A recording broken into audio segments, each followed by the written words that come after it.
All right, we are live. Hey, friends, welcome back to the channel this evening for Motley Crew episode 27. I have Bryce from Shelf Centered. For anybody that is new to Bryce, go down in the description box below right now, click the links to his channel, and give him a sub because he's got some awesome content. But Bryce, thank you so much for hanging out with me this evening. Hey, thank you. Thanks for having me. Anitha, it says 7:00 p.m. on my computer right now. Calm down. 6 p.m. for me. Yeah. I mean, Bryce isn't even at the interview yet. He's early. Matt says, you're both amazing people and inspire so many. I'm here early for the best seat. Thanks, Matt. That's awesome. Hey, Ryan. How's it going? So what are you reading right now, Bryce? I feel like I have to start with that question because that's what we do here on BookTube. What are you reading right now? Yes, I am on book 3 of The Age of Madness, Joe Abercrombie. Okay. Kind of a read along with Overly Average Ben and Grace Dion. And so been doing that. It's so good. It's like, Is it? I had this like revelation this morning of like, oh, this is grimdark. Like, I know he does grimdark, but it was just like like you think like he's setting it up like I don't know. I don't want to get into too many spoilers, but like, you don't know, just in one way. And you're like, okay, then they're going to save the day. And it's like, nope, everybody sucks. And there are no heroes. Terrible. Yeah. Yep. That sounds like Joe Abercrombie. So I was curious about that because I spent a little bit of today going back through and kind of snooping through some of your videos. And I would love to know, because I read the first Law trilogy, and Last Argument of Kings didn't go well for me. So from somebody who's read now almost all the way through the whole series, if I really didn't like Last Argument of Kings, should I keep going? Because I've also been told that the heroes would be a standalone that I would probably enjoy. So I'm kind of like, yeah, not decided yet. Oh, that's hard. I mean, it's still pretty much the same. Like I would just still consider it pretty much the same. Like, okay. Like I mean, they're all on the same kind of level, the same kind of, I'm there for like, you know, again, you have to kind of like, because he's just characters, like pretty much most, like he doesn't even put maps in, right? And it's like, nope. Characters.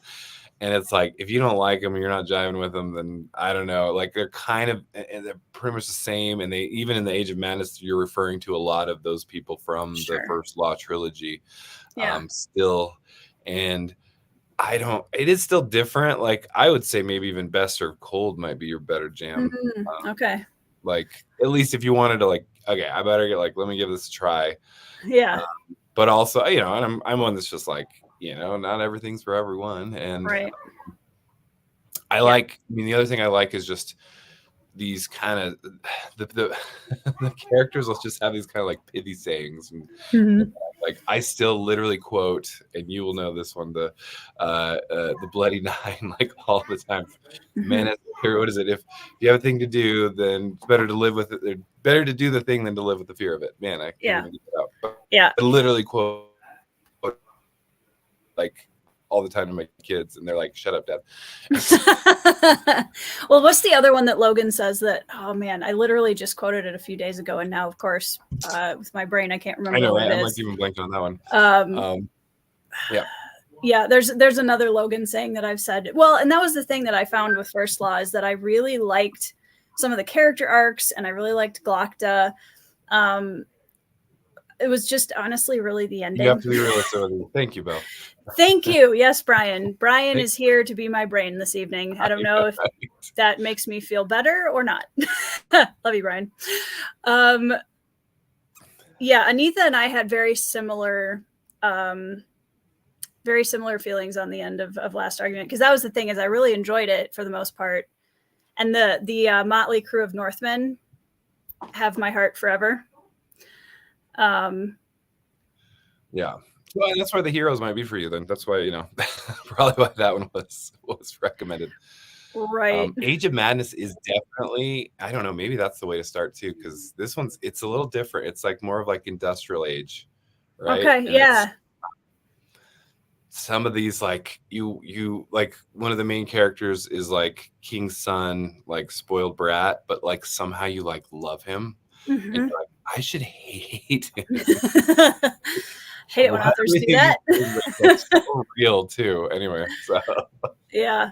So in terms of like, do you have no-goes in fantasy? Like, what are some of the things that really turn you off of a story, or about the characters or the plot line? What are some things that you're like, no, it's not for me?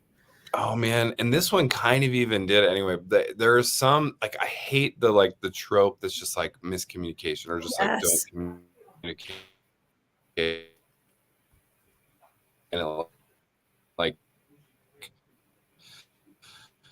I it's just like, are you kidding me? All I have to do is say this one thing, and like maybe it won't work out, but just like at least let him say it and then like go on from there. I don't know. That just is like, it kills me. Yeah, I hate that one too. That one in love triangles, that's an immediate no-go for me. Right. Oh man, no, that, and I can like I kind of liked how like the Hunger Games did it, where it kind of threw it away by the third book. Yep, we were just like, oh, who's Gale? Yep. I would have been very upset. I would have been very upset if Gale was the one at the end. That would have made me very upset. And well, and like Abercrombie's great at taking a trope and just like bending it, and I like that he does that. Yeah, to really keep pushing you on that. Yes, I agree.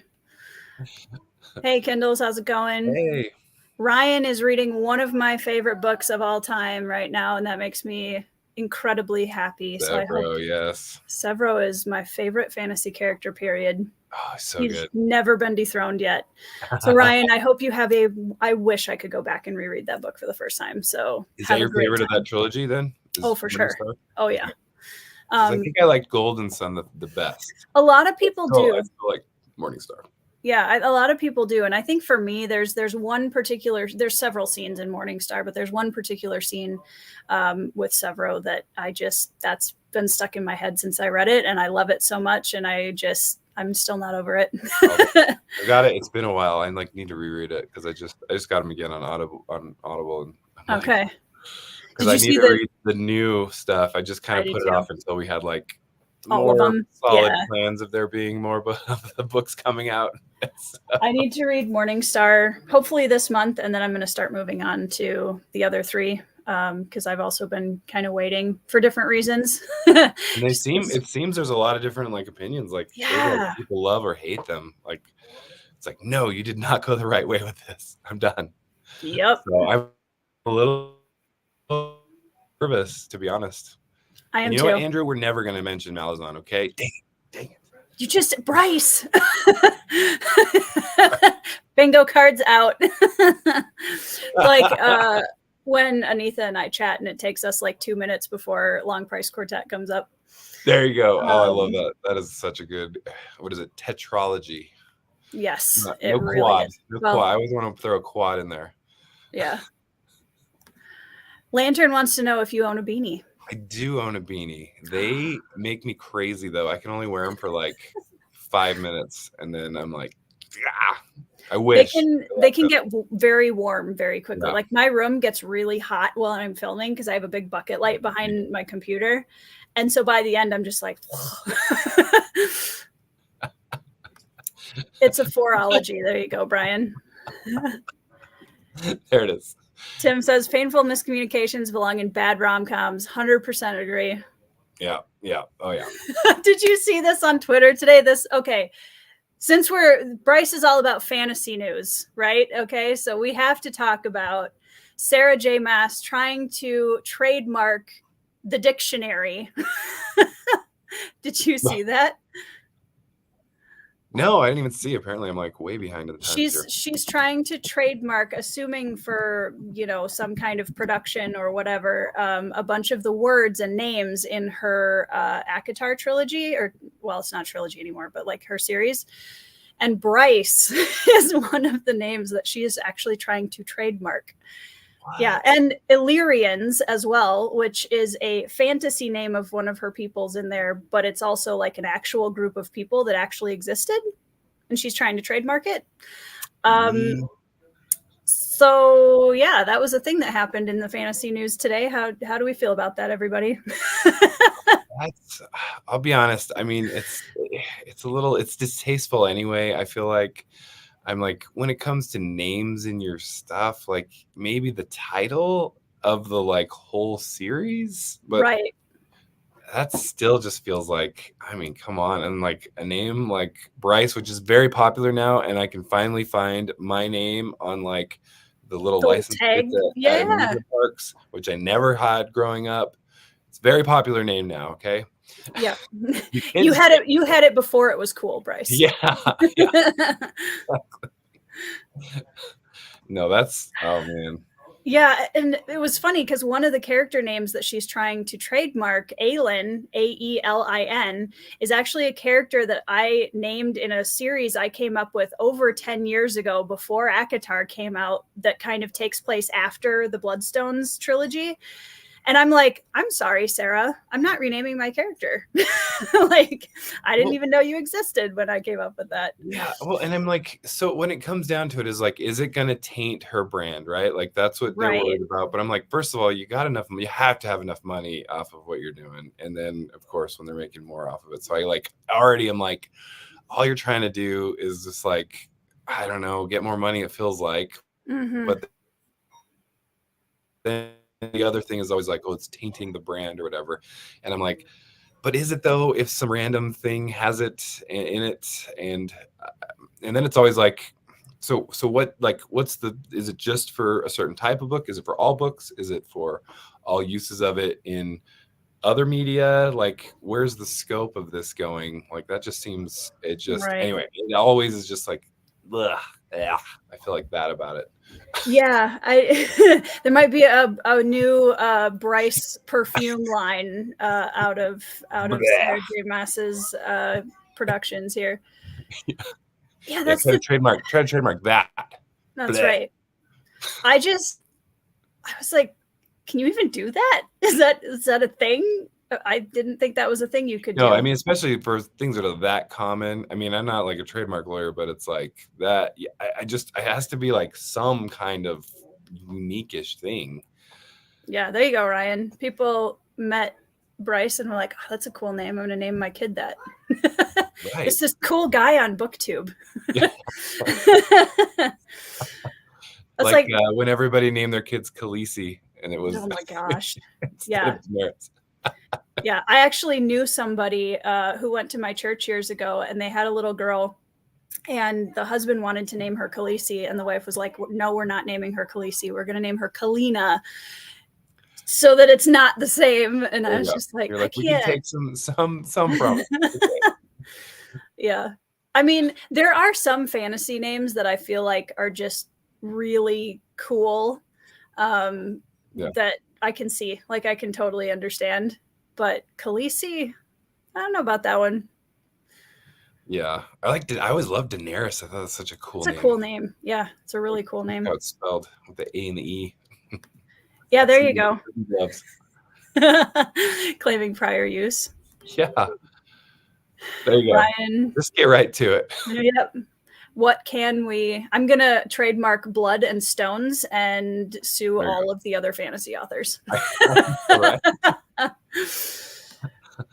Yeah. Oh, so I don't know how I don't know how much you talk about it on BookTube, but I don't know how I somehow missed that you're a lawyer. So tell me about that. That's really cool. Yeah. No, it's funny. It's only like lately, and then like Brian, when I was on his chat, and kind of a couple things, but yeah, just kind of come out. Yeah. I don't focus on it, but it definitely reading. What's funny is reading fantasy helped me become a lawyer. Really? Because I was just like, I like reading. I could do this, and I was always growing up, I did better in math and science actually, and I went to college to become an engineer actually. Okay. Then I was like, I just didn't there's so many things I hated about it, but also I just felt like I don't know, wasn't for me. And so, you know, and I wasn't, I don't know, I've always been kind of an introvert, and then something happened, and part of it too is just, I've always kind of like challenging myself like that, like why that Logan Nine Fingers thing kind of quote has always kind of stuck with me, to do a thing than to live with the fear of it. And you know, kind of like, you know, what if I just got better at that thing, you know? And it's definitely taken me years to get better at it. But yeah, so it's kind of like, I started a blog while I was in law school. So reviewing fantasy books. Yeah. So that's what happened there. And then, you know, then I got busy with, you know, you're an associate grunt attorney for a while, and, and you know, had family, and, you know, I have 4 kids too. And so just, it's busy. Yep.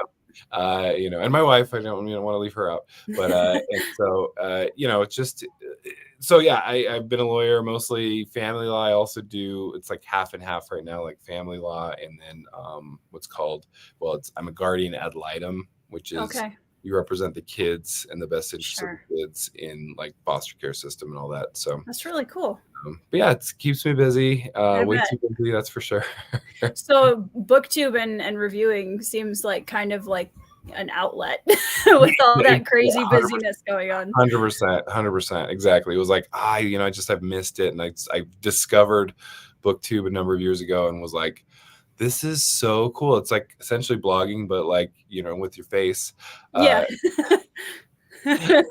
Which is interesting, because so I'm an extrovert, which nobody would ever guess. But for my booktube friends that are introverts, like, I get nervous sometimes getting in front of a camera and talking. So I'm dying of curiosity, when you're somebody who's more introverted, like, what is the hurdle to talk in front of a camera and put yourself out in front of all those people? Is it easier because it's on the internet and it's not in person, or is it still kind of a hurdle?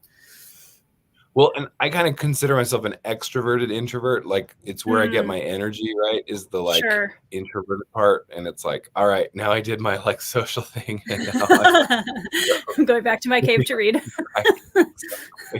So for me, maybe a little different, but I do think it's like a lot different especially when it's just you and a camera, really, you know. And especially at first, when it was like, you know, all the advice that I took, and I think it was good advice, was just like, just do it. Yeah. You will always hate your first videos. Yep. And that's true. Oh yeah. Just do it and you get better. And I definitely, what's funny is then, it was like a year and a half ago or something, this local news place was like, hey, we want to get your like a lawyer's opinion on such and such, some, you know, like thing that was happening. And I was like, sure. And so I did it, and I was like, oh my gosh, YouTube like really helped me. You know, I'd done some things before, and I'm like, what was the question? Yep. You know, and like, what's funny is like, and having done YouTube, I was like, oh yeah, and I just was really comfortable just talking with it. It was really cool. I was like, oh my gosh, like that, like, it gave me another skill, you know? Yeah, I think it's amazing to me in the 4 years I've been on booktube, because I did theater when I was in college. I did community theater in high school, and so like the performance aspect, which I say very loosely because it's a performance, but not in the same way as like I'm being a completely different person right now. But there is a performing energy, I think, that comes with that. And I was amazed at how many different things I learned just from doing basic videos on YouTube. I mean, you learn there's so many different pieces to that, and the editing and the, you know, the social media presence and talking to other people and figuring out what you're going to talk about, and being able to even talk about books in a way that's coherent for other people to understand and decide whether they want to read it or not. Like, I still don't think I do that very well. But I was going to say, you do it better than I do. Yeah. No, sometimes you're like, well, I'm just going to, you know. I made it. It exists on the internet now. Well, so thanks, Brian. So it's funny because I actually go back whenever I have somebody on on Motley Crew, and I actually go back and watch some of their first videos on their channel because I really love to see like how people grow and change as they go through their channel. And then, you know, you have some of the like 2023 class booktubers that just come in looking like a full-on incredible production, which is, I know. I'm like, what? Come 2023 was, they were built different. I tell you. Like I had to struggle to get to where I am, and I'm still not there. Same. Without my wonderful booktube friends, I would still be just filming on my iPhone 7. So yeah, it's wild. Yeah, definitely. So I was curious, with being a lawyer, when you read fantasy, do you tend to like steer away from books that are, you know, have kind of a, I was going to say kind of a courtroom-esque kind of feel or deal heavily with that topic? Because is it like one of those, this is not how that works? Yeah, no, my wife is just like, I hate watching anything with you. That's like, she was watching, it was like The Good Wife, and they were like, sure, guys, look out. We got to get things together because we're in front of the mediator. Don't mess with this mediator, guys, because he's going to mediate things. And I'm sitting here going like, the mediator who has zero power over anything in a case? Like, what are you talking about? That doesn't make even a little bit of sense. I'm just like, oh, shut up. I was like, it is what it is. And I'm like, it literally does not make, like, it's not even close to what actually a mediator does. Yeah. Yeah. That should be basic knowledge. No, but what's funny is, like I compare it to my wife because she's definitely like, she has a harder time with fantasy. And like, although I've given her books like The Name of the Wind she liked, and cool. So I like try, you know, I'm like, I keep trying. Try very nice and kind. But she likes more like historical, like, you know, and realistic stuff. Whereas I'm like, get me out of this world. I need to know that whatever, like she'll read like, I mean, and like, you know, the true crime stuff, all that stuff, terrible things happening to people. And then she'll be like, you know, we really have it pretty good. I appreciate that perspective, but I'm like, with what I deal with on a day-to-day basis, I'm like, yeah, I just got to get that out. Like, I got to go to a whole different like realm. And so to feel better about the world, you read Joe Abercrombie and I know, yeah. That checks out. I know, right? But at least I know that none of that is actually happening. Right. It's a fantasy world. That's the thing. Yeah. Yeah. It's like that for me with when I'm reading fantasy books and I can tell that the author has never been around a horse. Oh yeah. And I'm just like, that's not how that works. Horses don't actually do that. But okay. Suspension of disbelief. Yeah, that's where I'm, you know, I love like Janny Wirtz really gets horses. And, yeah. But like a lot of it is just like horses, cars for fantasy, because we don't have any other way to transport you. Right. Yep. And the idea that like people get on their horse and they gallop for like 3 days straight to reach their destination. I'm like, yeah, no, you have a dead horse, but okay. Yeah, that's not how that works. Yeah. What do you have, Shadowfax? Right. Yes. That one I believe because he's magic. Which court are there any like courtroom style dramas or shows that you think are actually well done? The best, I would say, Jury Duty on Amazon Prime. Okay. No, that's the one where you got that. It's the guy that like there's only one guy doesn't know that it's all fake, right? Okay. And like I'm convinced that this is.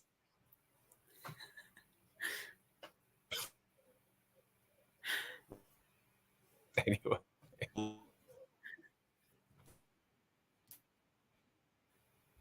I didn't know if my connection's like bad up here, and but there's like a scene where I'm just like, oh my gosh, I've been up against that defense attorney, and it's so bad. I've probably been when I started that defense attorney.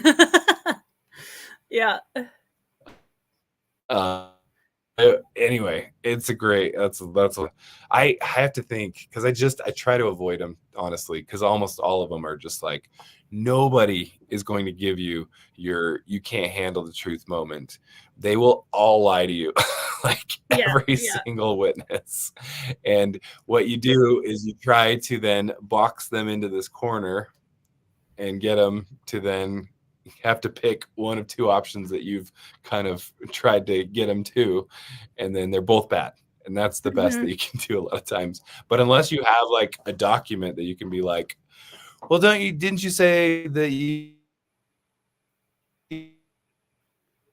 this? Didn't you say it? And that's my favorite. Yeah.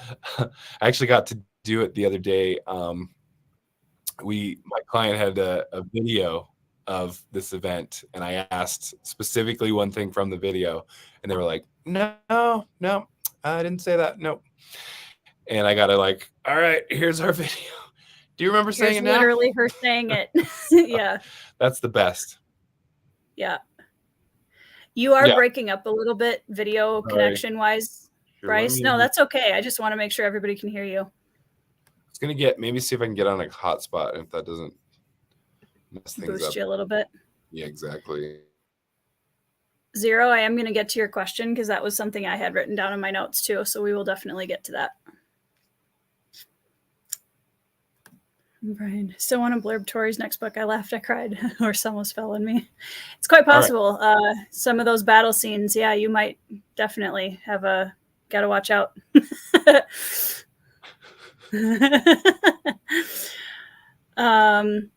Okay, so one of the things I had written down, and Zero brought it up too, Bryce, can you give some lesser known author recommendations like David B. Coe, Janie Wirtz, and J.B. Jones? So I had written down, because I was watching a video of yours, and I cannot remember which one it was, but you had mentioned Melanie Ron, who is somebody that I only recently heard of, and I literally just bought 2 of her books like in the last month. And so tell me, yes, Dragon Prince and Window something. Hold on, Window Wall.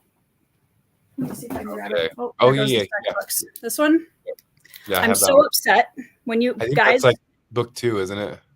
I have no idea. I'll find out. If it is, I'll buy the first one. I think Touchstone is the first one. Touchstone. So when, just as a FYI for, it's the 4th book. I got to pick up some other ones. Yeah, way better Wi-Fi, by the way. Yeah, good. That's what I was like, okay. So guys, when you buy books, this is just a PSA. When you buy books off of eBay, check the descriptions over very carefully, because sometimes they will put in there that it is a former library book. Sometimes I have noticed, they used to do that a lot more. Now I have noticed that they don't always include that, and they will still send you former library books, which oftentimes are taped and have stamps and all sorts of stickers and gross things on them. So I know, and I'm like, that's less than acceptable, frankly. 100%. Yeah. So they just are like, it's acceptable, right? It's fine, because they're not book people. Yeah, they're definitely not book people. So if that happens, just make sure that you're buying from sellers that do accept returns, because I do return those. But the dumb part about that is they often make you pay for shipping, which is also very dumb. Right. Then you're just, at that point, you're like, I just keep it. Okay.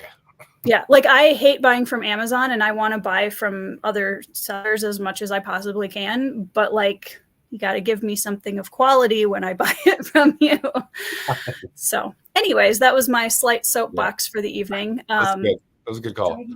Yeah, Ron is one of my favorites. I will say, yes, that is such a good, I love that. I bought like a super has been around the block mass market paperback. I'm super excited about it. Main character Rohan, so at least you'll be like used to that. If you but it's so good. I love that. Like Sunrunners are so cool, and like it's a cool magic system. Like nice, really cool, really fun. Although like Ron, as you know, was mentioned in the comments here, is kind of the original Patrick Rothfuss. Just to warn you, there's the Exile series that there's only 2 of the 3 books out, and it's been like 30 years or something. I don't know, some like large amount of time.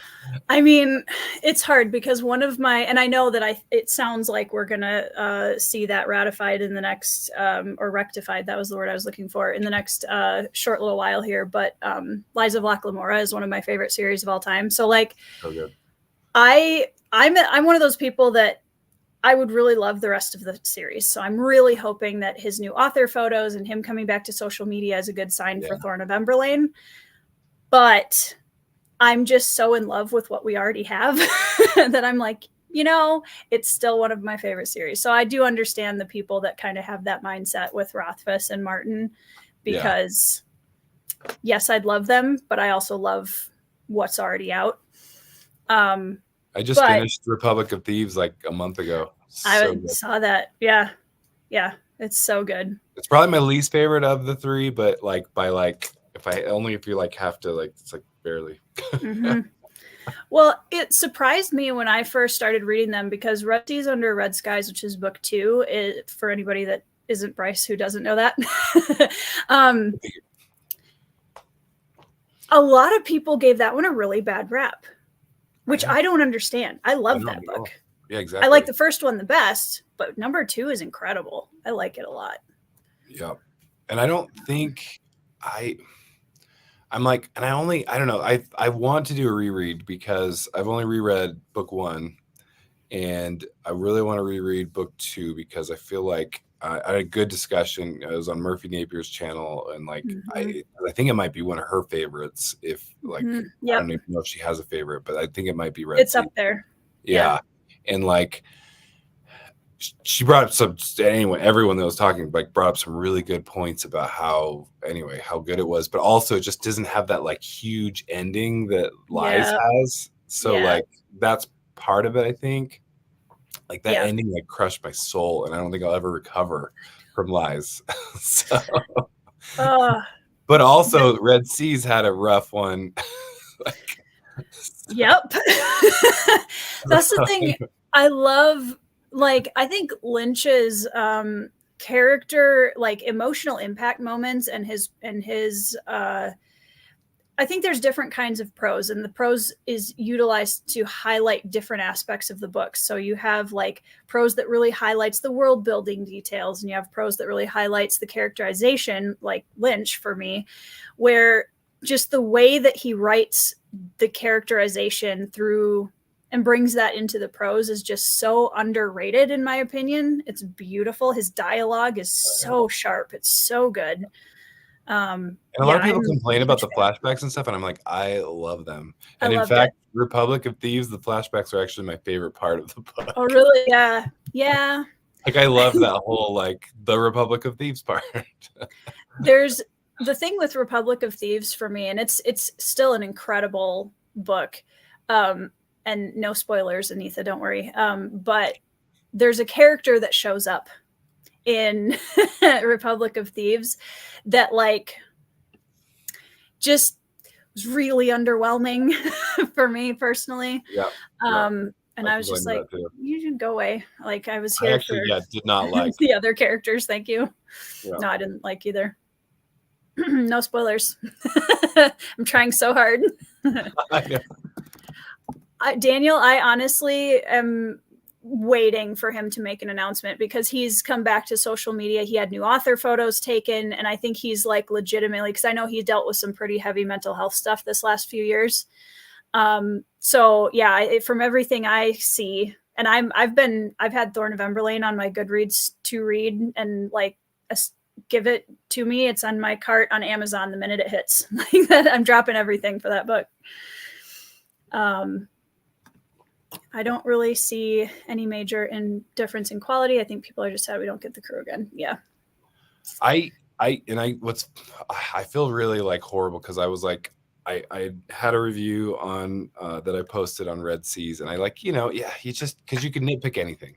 Oh, sure. And like, so I was just like, I you know, so I nitpicked some things. I still gave it like a 10 out of 10. Like, you know, it's still like 10 out of 10. I nitpicked some things. And like, that was the thing that Scott Lynch was just like, yeah, you know, they say the second book is really the hardest or something like that. And I was just like, I didn't mean to like, that's not what I meant. This. Like, I don't, but I like to be honest, and my channel is for readers, not for authors. And so I do like try to be honest, but it was just like, no, I hope I didn't like contribute to anything. Like, I don't mean anything by it. Yeah. Yeah. I would, if he's ever at a point where he wants to come back to social media more, like I would absolutely love a chance to get to talk to him. That would be amazing. Yeah. Oh yeah. Hey Shad, how's it going? So you had a video recently that was kind of your like big anticipated reads for 2024. So what are some of the ones that you are looking forward to, either the ones that are releasing in 2024 or what you're really excited to pick up here in 2024?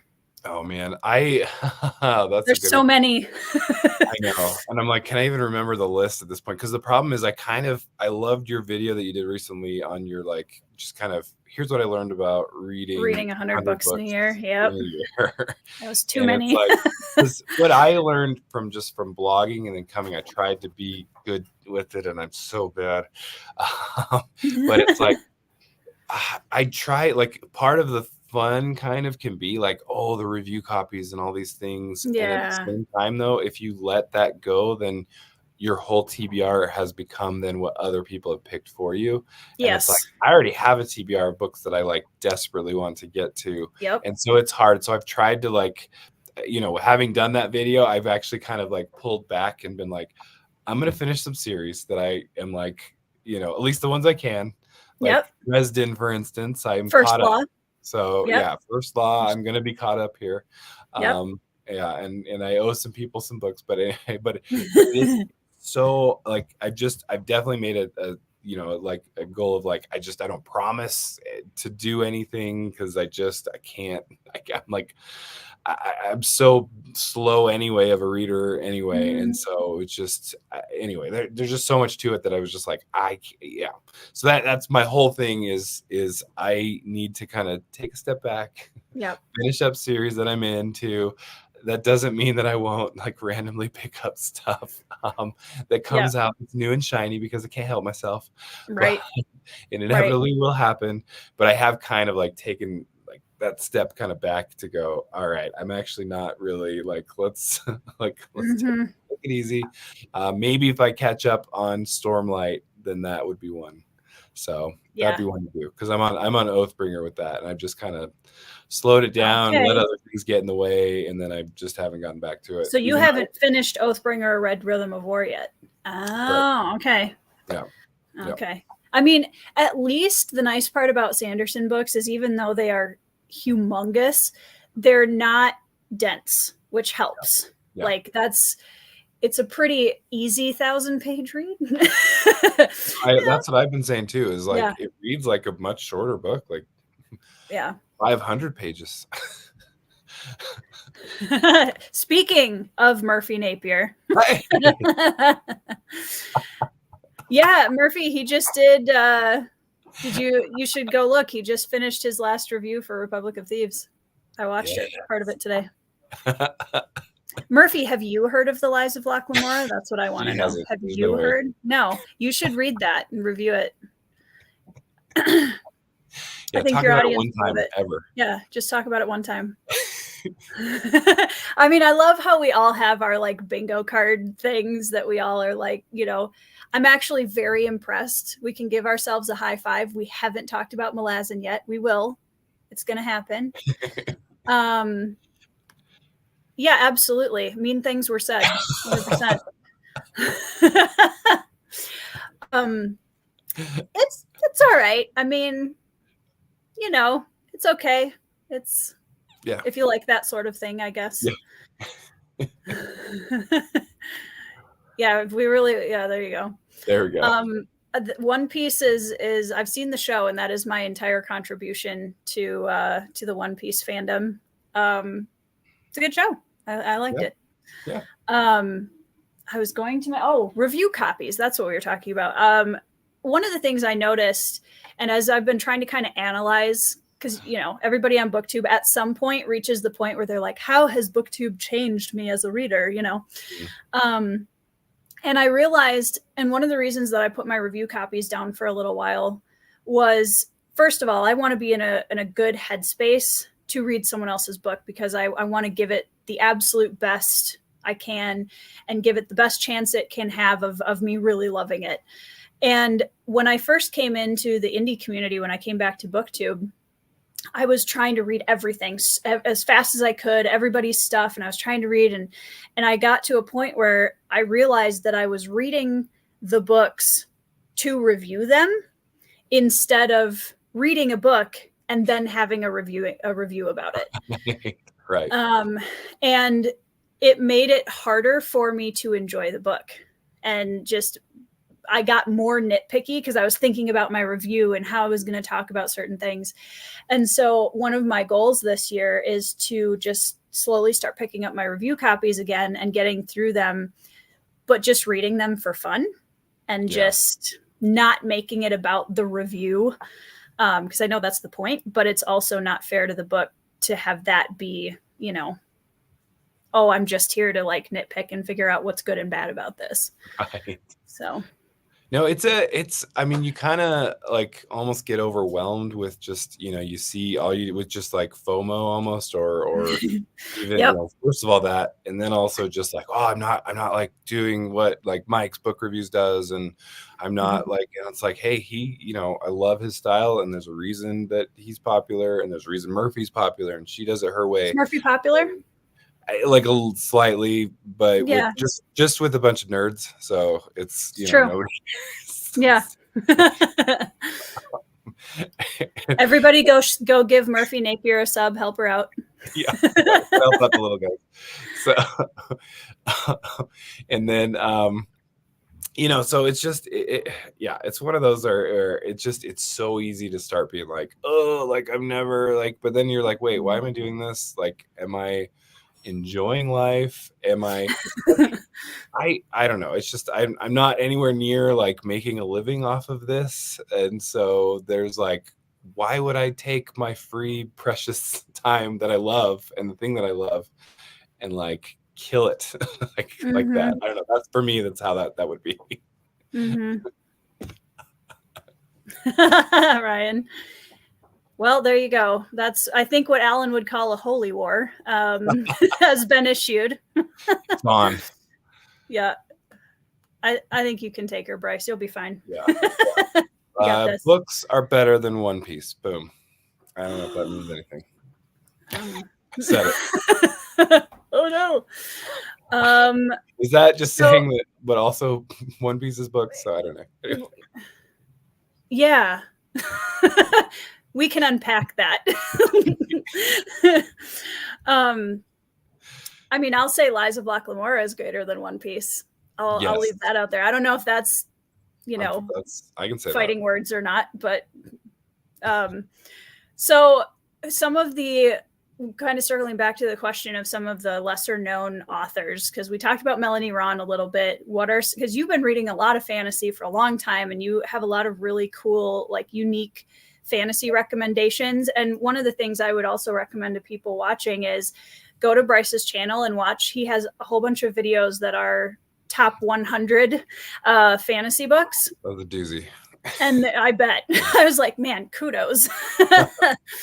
How do you rank them? How do you even start to rank them like that? Oh yeah, I know. And that's like, part of it was just like going up like Goodreads. Okay. Luckily I did a pretty good job of keeping up. And then it was hard because it's like, you've like 5-star, 4-star. I mean, so I just threw them on an Excel spreadsheet. Sure. I'll play with this later. Like here's what's generally, and of course, like the list of top 100 had like 500 in it. It was like, crap. Oh no, I didn't help myself. So like it was, so anyway, so that was it. I mean, it was just, at some point you kind of have to be like, I'm going with this. This could change tomorrow. Could change exactly. Yeah. But you had a lot of great, I think, not as common recommendations in there. So there were a bunch of books, and I feel like I'm pretty well read and also aware of a lot of the stuff in the fantasy industry. And there were a whole bunch of books that you had in there that I was like, I've never even seen that before. Like, how is that possible? That's what my favorite compliment was on that. Like, what that I got was just like different stuff. And I thought that was so cool. That was so fun to just get like, I don't know, just different stuff that I've read over the years. And again, not everybody's going to agree. Yeah. That's the beauty of BookTube. And that's why I firmly believe that, like, other voices matter, that it's just, get your voice out there. Sure. Like, let's hear from you and what your position is on that. Even if you do a similar type of thing, right, why the tags are kind of fun, and to see just a different perspective, or a top 10 list is fun, or even doing the news is fun from a different perspective, even though we have Daniel Green's great news channel, or news segment. So, yep. So in that list, because me reading through some more, I've kind of delved back into classic fantasy a little bit more this year, which has been a blast so far. And I'm only like 2.5 months in. I discovered Juliette Marillier this year. I'd never read Patricia McKillop before. I read my first Janny Wirtz this year. I tried Fritz Leiber. That was a thing that happened. And where did you start on that one? Swords and Deviltry, which is like the origin of. Yeah. I jumped ahead and just did the last one of that, and I felt like, because I tried starting from the beginning of it, and I was like, oh, I wasn't vibing with it, and then I just was like, let me just do the one where they're together at least. Yeah, it's not good. It was like Bill Met in Lankmar or something. Yeah, so, yeah. That I actually enjoyed that better than the beginning ones that I was like, I don't really have any, like, I didn't care for them at all. No.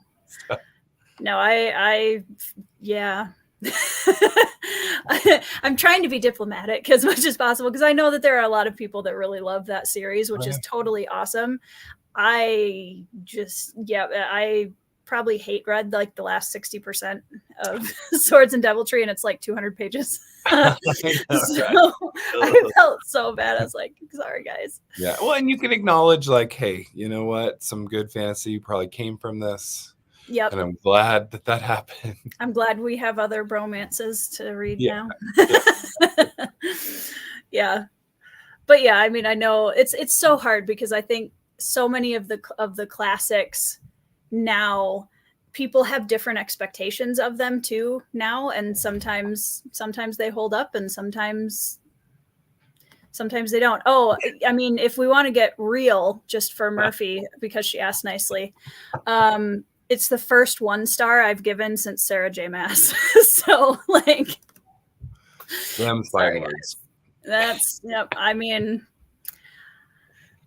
I'm a bromance fan. Like, give me a good bromance in fantasy, and I will love the story 9 times out of 10. So Murphy just wants me to be mean and lose followers, I think.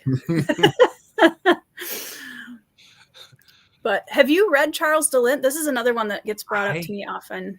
That is one I have owned multiple books for years, and I just have not gotten, because I've heard it's like up there with like Guy Gavriel Kay in like kind of, I don't know, that's that kind of like writing kind of style. I don't know, maybe. Yeah. Yeah. Oh, hey, Andrew. Welcome. And Pete. And Ari Morley. Hello, everybody. Brian is going to read To Ride Hell's Chasm we were literally just talking about this book prior to going live and how good it is. So I think you guys will have a great time. I think you and Madison will really like it. Yeah. Yeah, I do too. And again, this was another author that I had really never heard of. I ran across one of his books at a classic sci-fi fantasy bookshop up in the Twin Cities. And there were just huge shelves of Charles DeLint books. Yeah, I like always see them. And it kind of, as I understand, it kind of has that like more kind of magical prose kind of level of like prose and I don't know. But that's all I got. I don't even know. Janny Wirtz has a recommendation for Charles DeLint. Thank you, Janny. Moonheart is one to start with. Yeah, I had no idea that he had that many books, and because I was like, oh, Charles DeLint, and I looked down the row on the shelf, and it's just all the way down. I gotta write this down. Yep. So for anyone wanting to try Charles DeLint, here's your recommendation. Definitely snagging that. Mm-hmm. More for the TBR. That's what we're here for, right? You know,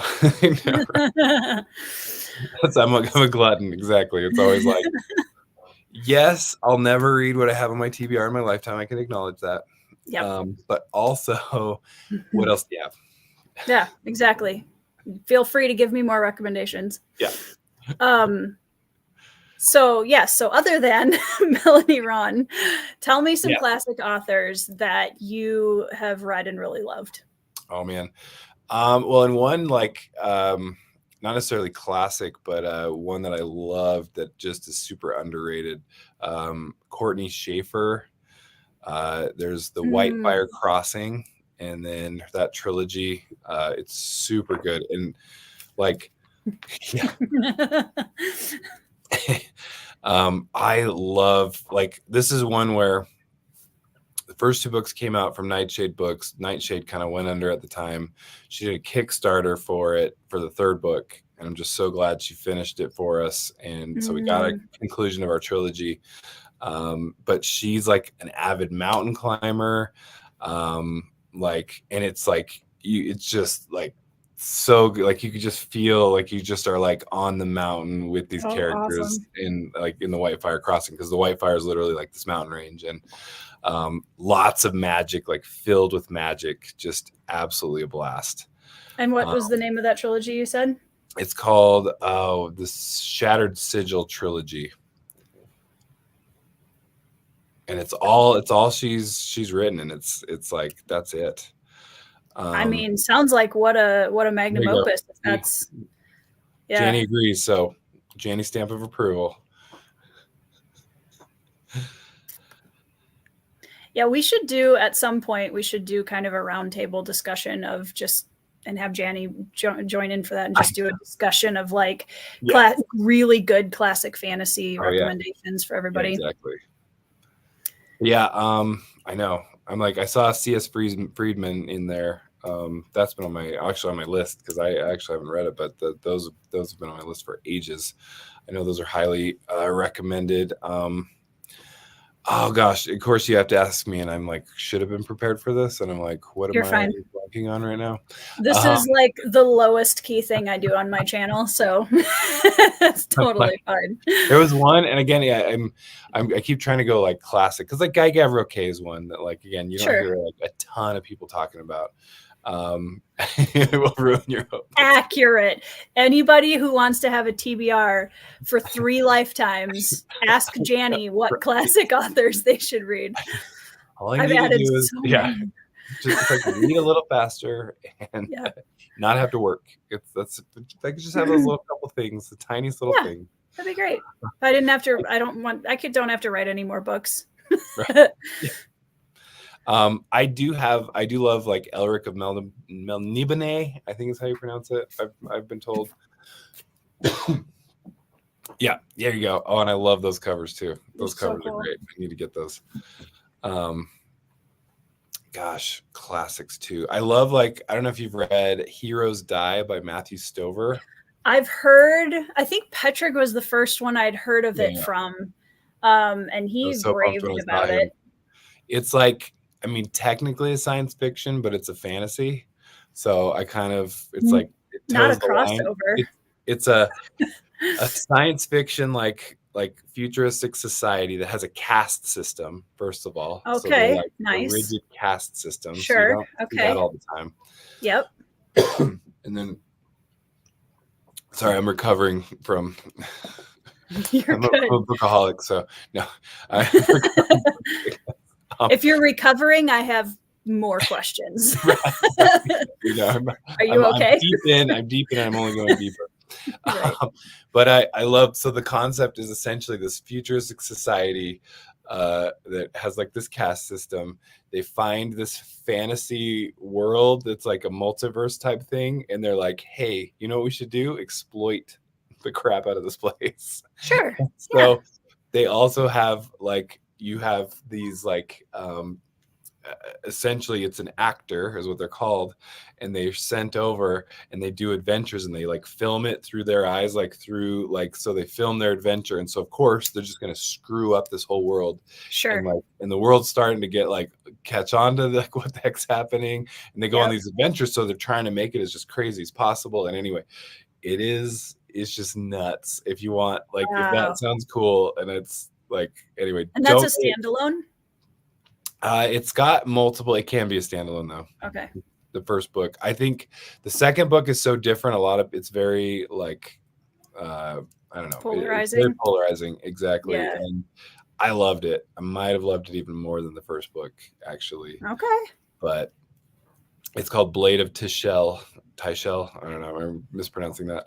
But again, just, I mean, if you like something like that, and it's very much like, it's heavy. It's testosterone fueled. I've heard it called. So the opposite of a lot of books we've been talking about. So a lot of classic male fantasy. Yep. Right. Exactly. Yeah. Which, don't get me wrong, sometimes that's great. Sometimes it's fantastic. Yeah. Other times. Yeah. Andre, so this month, actually, my Cosmic Footsteps pick for this month was Forerunner by Andre Norton, which will be my first fantasy by her, which I'm very excited about. You guys, this cover, I love this cover. I love it so much. So cool. And I had said this in one of my videos, but I actually didn't know that she wrote science fiction and fantasy, because back when I was a tiny little sprout of a homeschooler and I read a lot of historical fiction, I read a book by her called Shadowhawk, which is an Egyptian historical fiction. Loved it. It was one of my favorite books when I was younger. And that was all I knew she had ever written. And so imagine my surprise when I was like, Shadowhawk was a really good book. I want to see if she's written any other historical fiction. And I searched Andre Norton on Goodreads and was like, oh my, like huge canon of work. It's crazy, right? Yeah, man, she wrote so many books. So yeah, Which World is one of hers I've heard. Yeah, been on my list for ages, and I just have not read. And I mean, if you want to join in, it's very short. Yes. Oh, I know. That's the thing, is most of them are very short. Yeah, which short, is like I love like Zelazny. Have you read like Amber, Chronicles of Amber? No, but I've heard of. Good, just action packed. There's like there's along with like the Elric, there's a nice sense of like, if you just want some, they're gonna cut right to the chase, get right to the action. There's some benefit to that.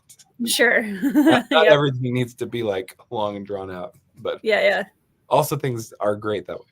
So. Feel free to answer or not as you so choose. But Anita wants to know how old you are, Bryce. I just turned 40 not too long ago. So ancient, right? Not too bad, actually. No. Yeah. I'll be 33 in May, and I feel like a lot of people are shocked that I'm that old. Right. There you go. The beanie, isn't it? It's the beanie and the t-shirts. I don't know. Right. Yeah. I'm trying to think. I mean, honestly, Narnia is really the only like older fantasy that I did not grow up in a house that read fantasy. And so even Lord of the Rings, I didn't even know Lord of the Rings existed until Fellowship of the Ring, the film, came out, because I just did not live in a sphere that talked about it or was around fantasy in any way, shape, or form. And I remember being like 11 years old and walking through the living room with my best friend at the time, and her older brother was watching the Fellowship of the Ring on the TV, and it was the cave troll scene. And I remember just being like, wow. Like it was such a huge like awesome gateway moment for me, where I suddenly was like, this is so cool. I also had nightmares for 3 months, but I went back, so clearly it didn't affect me that much. Yeah. But yeah, it's only my oldest has been introduced to the trilogy, the Lord of the Rings. The younger ones, we know they're gonna have nightmares as much as I'm dying. The Urukai, especially, in the goblins and there's it's scary imagery when you're that age. So my son's 11 now, my oldest, and he's read the books with my husband. So I'm like, we're so close. We're not quite there yet, but we're so close. Oh man. So what have you done to like encourage reading? Like how are you making that happen? Oh, my kids, first of all, we have so many books in the house that like my husband and I are both English majors, and we're both writers, and we just, that was like what my kids have grown up with. Mom and dad time usually involves a book. So we read a lot at night. I read during the day with them sometimes. And with Tristan, my oldest, he's got a huge bookshelf in his room already. And he was the kind of kid who he learned to read so fast that he's already a skim reader like I am. And we've had to like go back and teach him how to spell things because he was just skim reading immediately. Wow. Cause like he read Lord of the Rings comprehensively at age 10 by himself. Man. So my two daughters are more like me. I actually had a harder time learning how to read because phonics didn't really make any sense to me. And so I was about 9 when I started really reading. And my daughters have both just kind of been a more slow approach to reading, which is totally fine. But I'm like reading Anne of Green Gables aloud to them right now. Oh, there you go. But fantasy is just in our house all over the place all the time. So they're, like I'm already eyeing up Sanderson in a few years for my son. And like, yeah, I've got plenty to keep you busy. That's so cool. Well, and that's what like Freakonomics talked about is it's not like the doesn't follow that if you read to your kids, their kids will become readers. What the actual like the number was how like the amount of books you have in the house is what 100% correlates to readers, which is crazy. But it does make sense because it's like if you have a bunch of books in the house, what they're seeing is you read.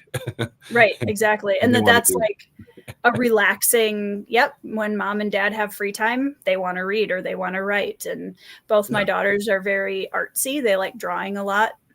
They're currently on a Pokemon kick. So I'm kind of slowly introducing a little bit of the gateway to anime and all that kind of stuff later on. That's awesome. So that's what I can definitely recommend. My son's 13 and he's now read the Cradle series by Will White. Times. Okay, nice. Absolutely just loves it. And we just talk and we'll talk about like, I don't know if you've read Cradle much. I haven't yet.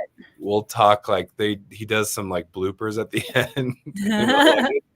Like late at night as we're like my wife and I are like watching something or something and he'll be like, Dad, he said this. And we're like, I love that. That's awesome. Is he your oldest? Yeah, that's my oldest. And but it's been the same thing as like a lot of people ask me too. It's just like, how do you like, it's just because they just see like, it's just what normal life is, I guess. And that's what they just see. And then they do. And then they have realized like, it's, I don't know, like, I feel like I always tell them, people that say they don't like reading, they just haven't found the right book. And 100%. Yep. And it's like, they've learned that, they've learned how to like, they get into these books and now they have TBRs. And I read the whole, like the Fellowship of the Ring with just my twins, my daughters, they're 11 and just they ate it up, but now they're like, I don't know if we can read the rest because they have their own TBRs that are stacking up. Yep. That's awesome. And I'm like, oh no, I'm sorry I've caused this. You will now have TBR anxiety for the rest of your life. Congratulations. Welcome to the club. We're so mean. I was literally talking with someone, I forget who it was on Twitter or X, whatever you want to call it, and it was like like I go in cycles, like I can't help myself from buying books, but then sometimes like I'll go in and I'll be like, oh, like I have so many books and I like it just makes me sick almost to buy more books. And I'm like, what is my problem? That's like one of my favorite things to do. Mm-hmm. But like some moments in my life, I'll be like, I can't do it. I can't. What's wrong with me? I'm doing the Read Your Shelves challenge this year, or trying to. Have I still bought book? Yes. You can't help it. But I'm doing better. I've actually bought probably only half the amount of books that I had bought by this point last year, which is still a lot of books, but it's less. Okay. Yeah. Hey, you know what? You got. And I told Kay this already. Some progress is good progress. Okay.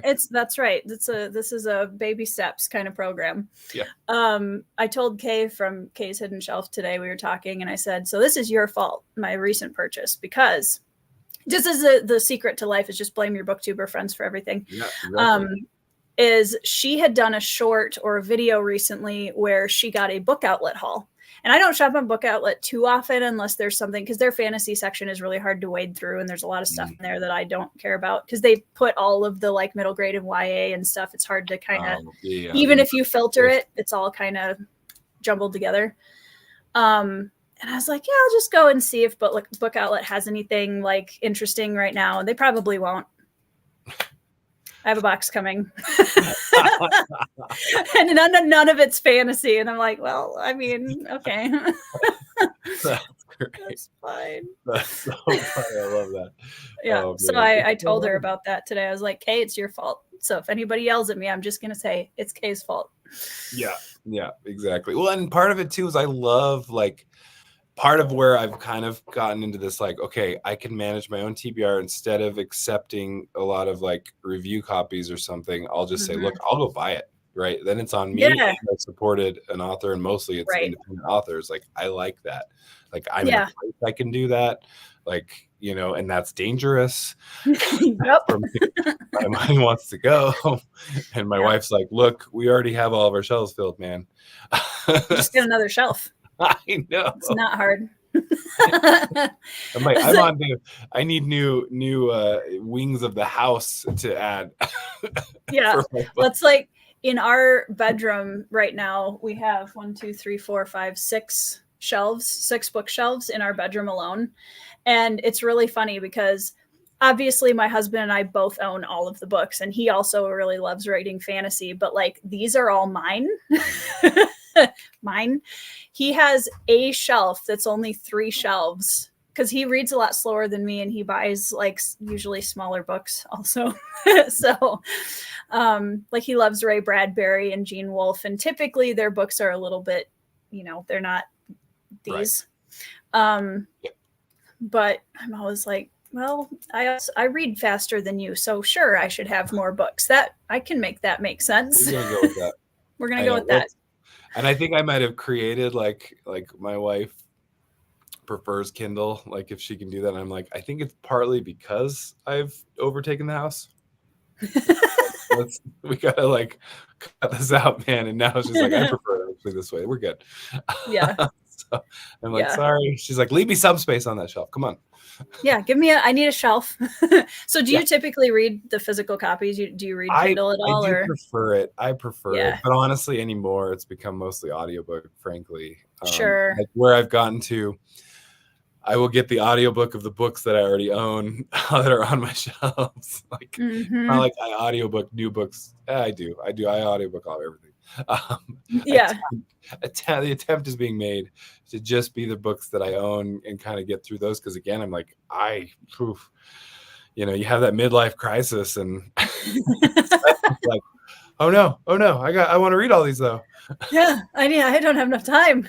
How am I supposed to do this? I'm already there. I know. It's scary. Yeah. Nothing will give you an existential crisis faster than looking at all of the books you haven't read yet. Yeah.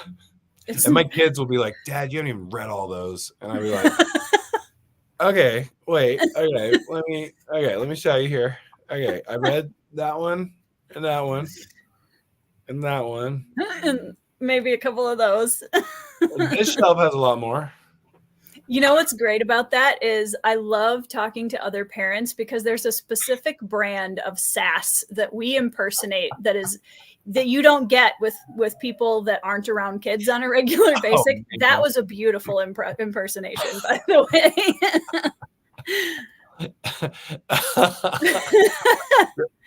Brian, honestly, I'm at a point where nothing you could say would surprise me at this point. You know, I buy that.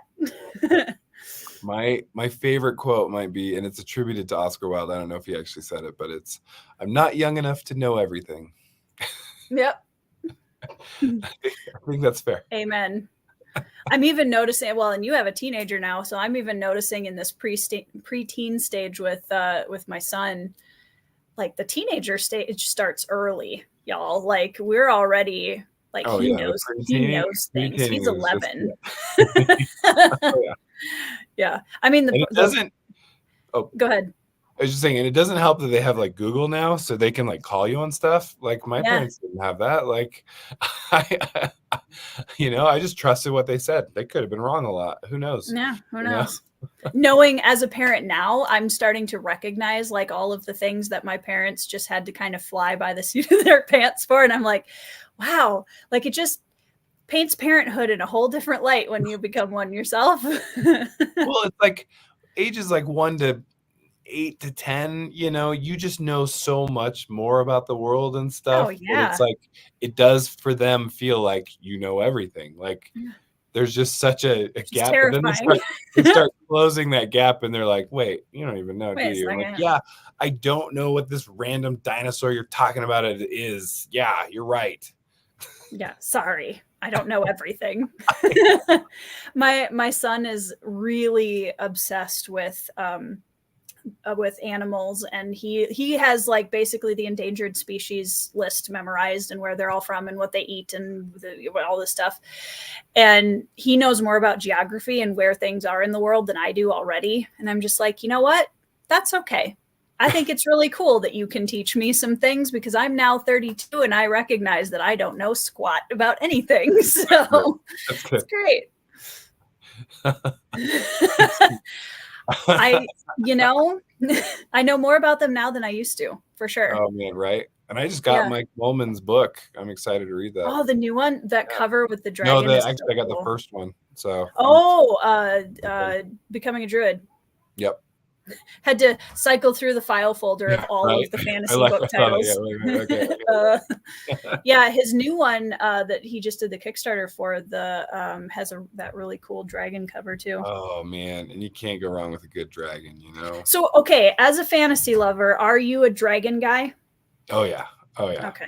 Like, give me dragons, love them. I feel like I'm the rebel child of fantasy a little bit with that because I like dragons. I think they're cool, but I'm not like, wow, give me a dragon book. I feel bad about that. I feel like I should. Dragon Prince, Melanie Ron, that was because I kind of look at, I had like a couple different fantasy starts and 3 like in my life. And so Melanie Ron was like my most recent fantasy start. That like then I haven't stopped from then. So like that's where, and it's cool anyway. It's good dragons there. Yeah, I think I always enjoy seeing when like in Ascendant by Michael R. Miller. One of the things that I really liked about that is the relationship between the dragons and the riders, and the magic system that tied into that was so interesting and unique. And he kind of played with some different things and asked some questions that I feel like a lot of fantasy books that involve dragons don't usually ask. So I always really appreciate seeing like different unique twists on old fantasy tropes. Yeah. I would agree with that, Zero. I think that dragons are very versatile. I would love to see, like, I just started Ship of Magic by Robin Hobb. Yeah. And love the kind of ocean serpent dragon vibes that I'm getting in the beginning of that is very, very cool. I just read a book he independently published, but he's been traditionally published throughout forever, but it's John Marco's The Bloody Chorus. Oh, I want to read that so bad. Dragon whales in it. And I was like, all right, you got me. I'm so done. Oh, I have that. That's another on the list of like classics that he's got. The Jackal of Nar series. But anyway, that's a good one. I have to bump that up my TBR. Yeah. But I will say I didn't jive well, and I think I had my maybe expectations in the wrong place, because the same friend that gave me Dragon Prince by Melanie Ron also was like Dragon Riders of Pern.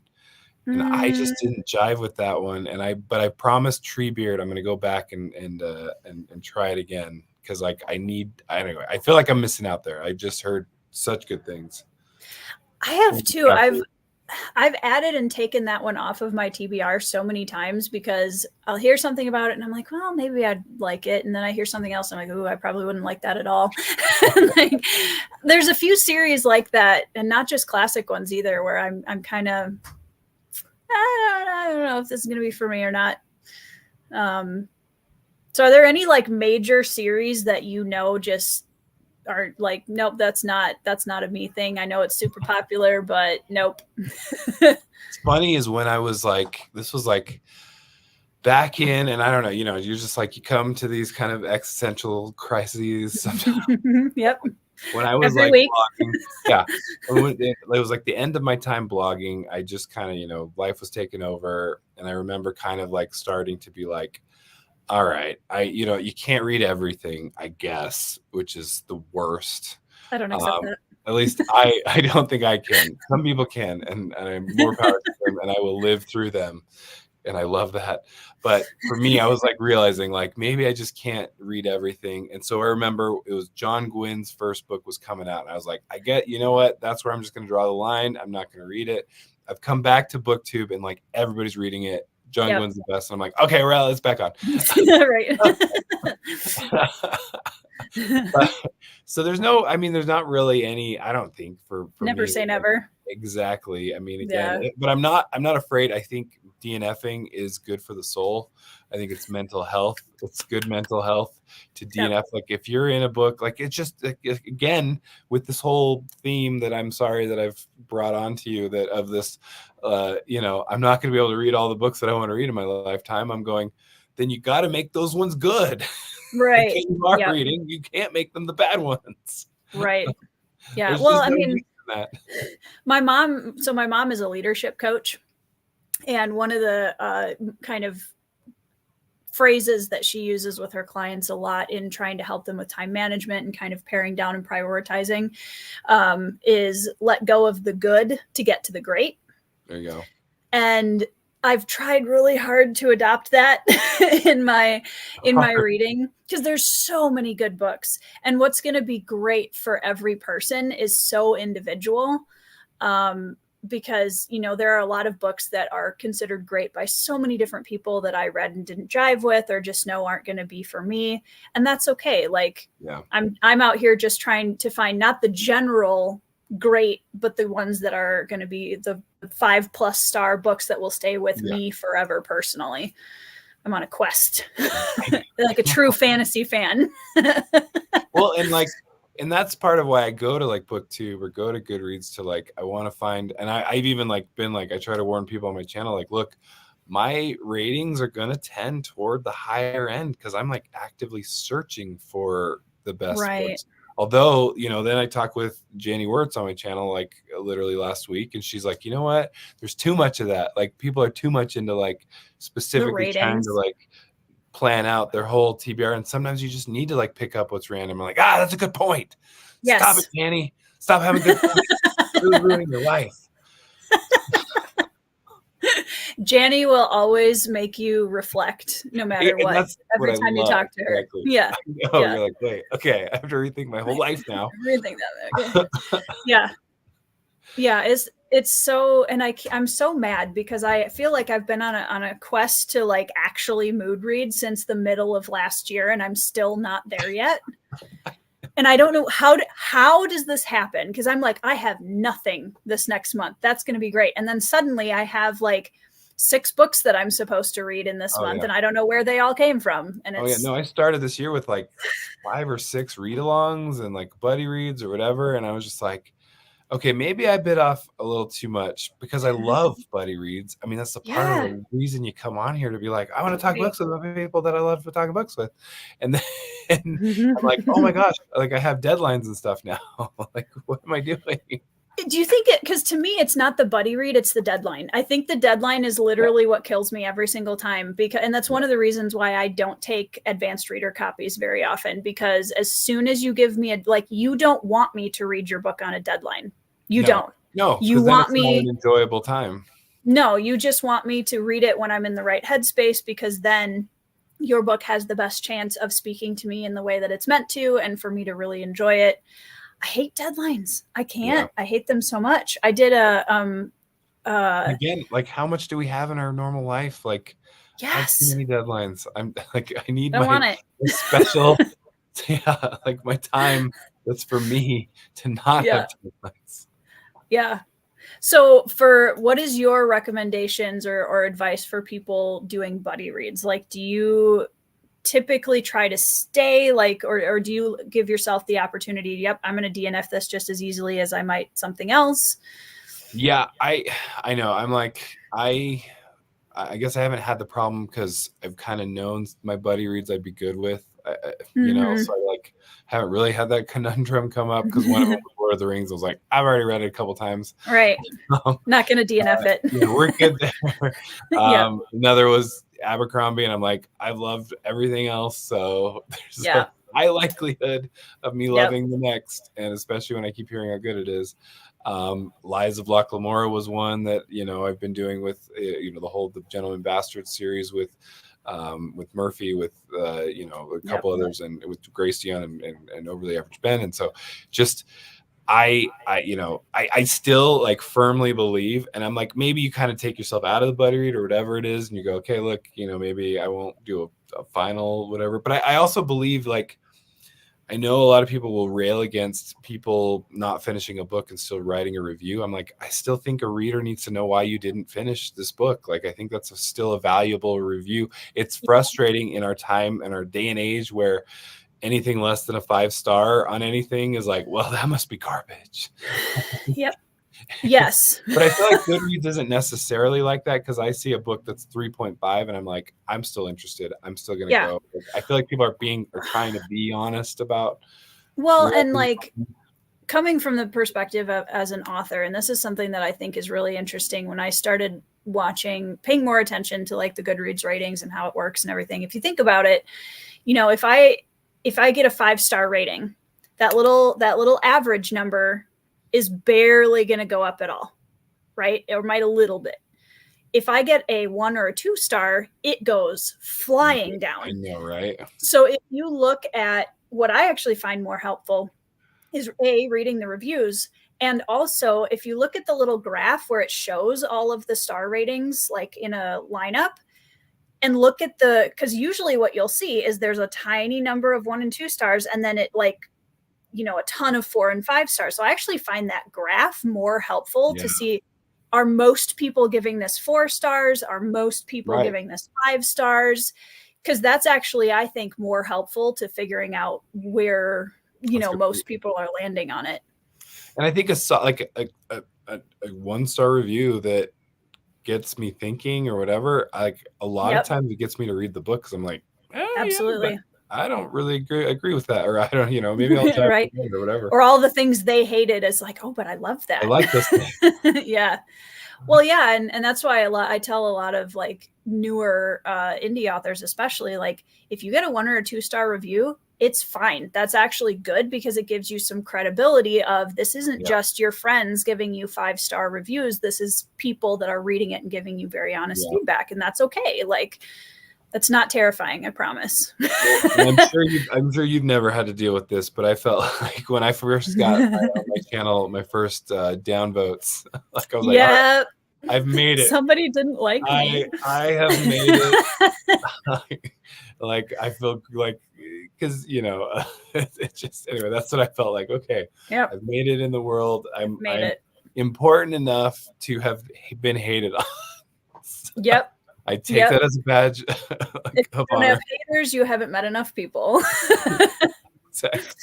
Yeah, that is funny, because I remember that too, where like it's a weird, like, scary thrill when you get like a negative comment the first time, and you're just like, ooh, but also, cool. People like don't hold back on the internet. They like, it's just a special breed.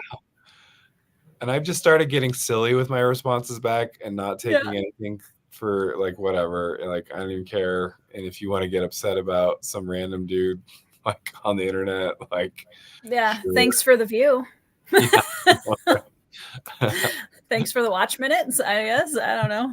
Mike posts a lot of his, and I love that, like on X, and he's always like, thanks for watching. He was always like, thanks for watching. Thanks for stopping by.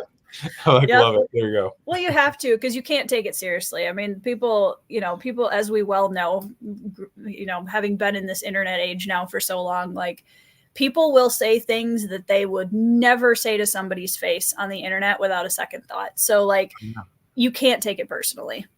You just can't. Well, I even kind of like, it's like there's like levels of like, yeah, you won't say it to somebody's face, but like you might say it in a car. Yeah. Yeah. If you're not looking at them. But then even more so removed on the internet. Yep. Yeah. Yep. Well, and it is interesting too, because I always am amazed at the people that come in and they think that they know who you are as a person based on one video that you've made on YouTube. Right.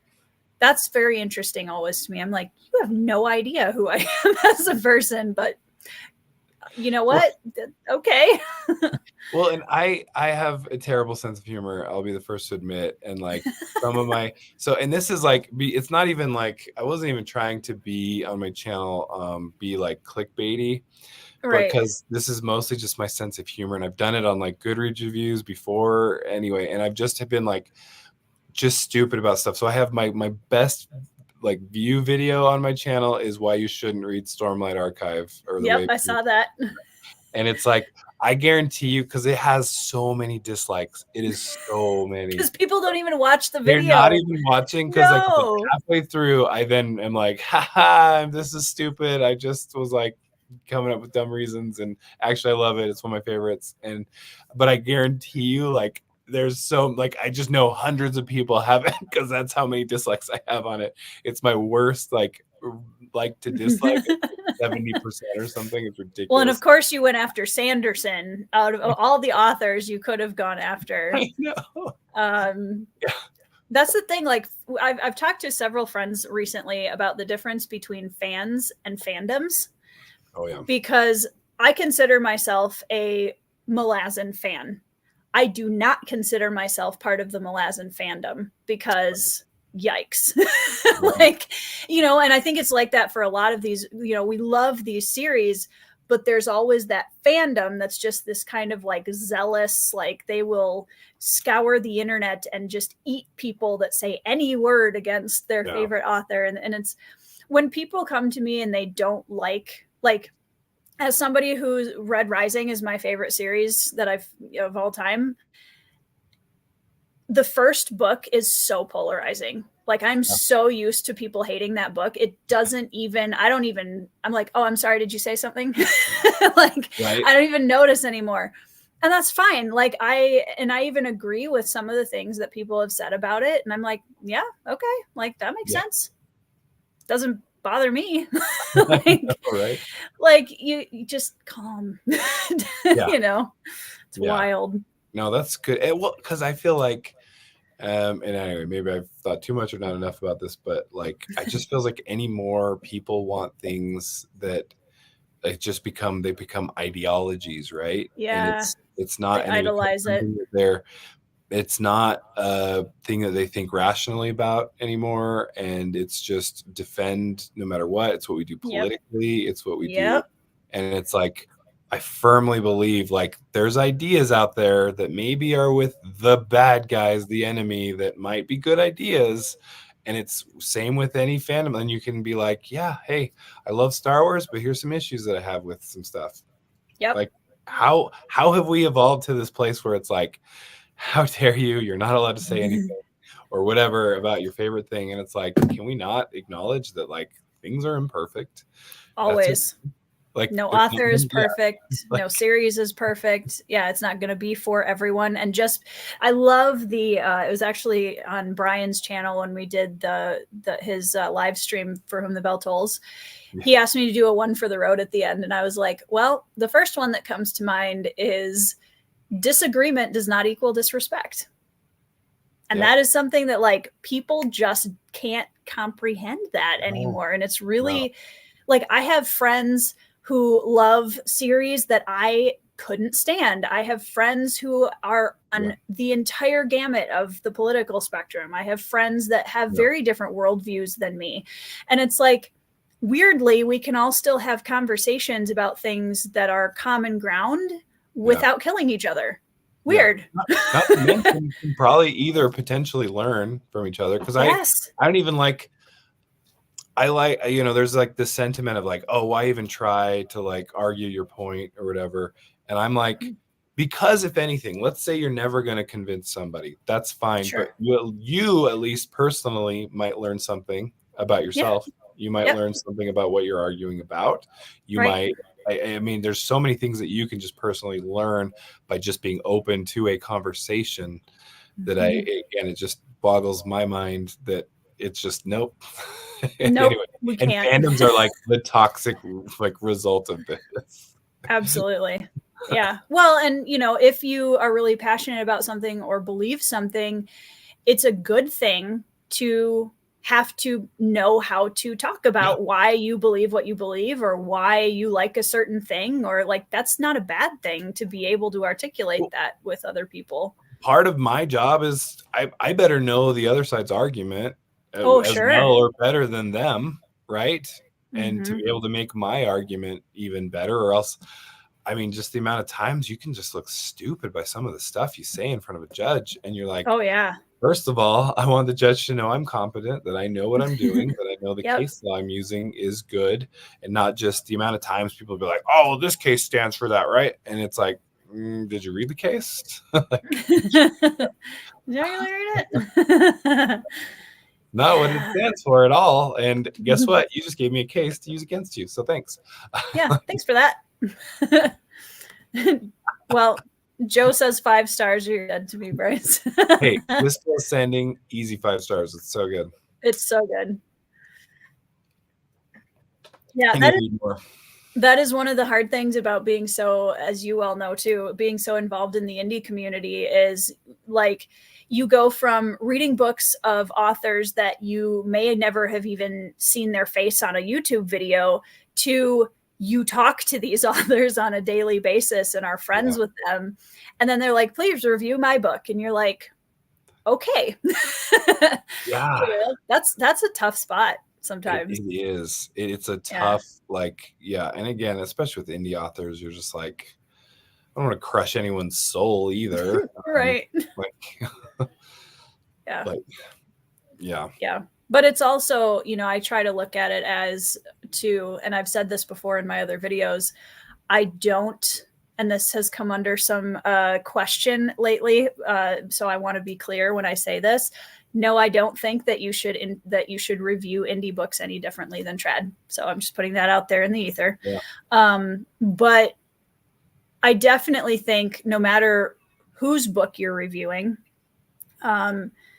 you have to understand that there's a human being who wrote this book, and not that the review is for them, but they could read it. So just don't be a jerk when you're like, you can not like the book. You can say, here's what I didn't like about it. Here's what didn't work for me, without like attacking the author's character or saying really mean and just be nice about it. You can dislike it. That's fine. Which is sad, because I mean, a lot of people have learned that the mean, nasty reviews are what gets views. Rant reviews. So, you'll see that. But I 100% agree. And that's where I'm like, maybe I'll never become the booktuber with 1 million subscribers, but I can't. It's not my nature to be that way. I have to acknowledge that, again, I'd rather have, here's some of the issues. Here's some of the good parts. There's always going to be a good part too. There's always going to be a bad part. There's always there's always going to be something. Yeah. Yeah. I mean, I have exactly 1 rant review on my channel from a long time ago about A Court of Thorns and Roses. And I still, like, if somebody comes to me and this is like a book that they absolutely love, I'm not going to disrespect them for that. Like, okay. Like, I can tell you for days, I can shred that book for days, but that's my personal opinion about it. Like, if you love it, that's fine. Like, I may not take book recommendations from you, but that's okay. But give a couple more in there to figure this out. Yeah, no. Let's see. Brian says, thank God I love Tori and Joe's books. It makes my life. Yeah, definitely. Otherwise, I would revoke your friend card, Brian. I'm kidding. Oh man. Oh, I do need to be heading out here. I just realized here soon. Sounds good. Well, at the time. A book that you read recently that you want to leave people with that you really loved. Oh my gosh. What did I did a lot of, I mean, really, it's just A Little Hatred was really good. Read more Joe Abercrombie. Or I could do A Republic of Thieves, or any, I mean, just like Scott Lynch is so good. Just He's the so Gentleman good. Masters are just brilliant. Yeah. Well, those are both excellent recommendations, so I'm not mad about it. But Bryce, thank you so much for hanging out on the channel with me this evening. Chat, you guys are awesome as always. Thank you so much for hanging out with us and asking awesome questions. I hope you guys all have 5-star reads and that I will see you in the next video. That's my outro. Nope, I missed something. Have a good week. There we go. See you guys later.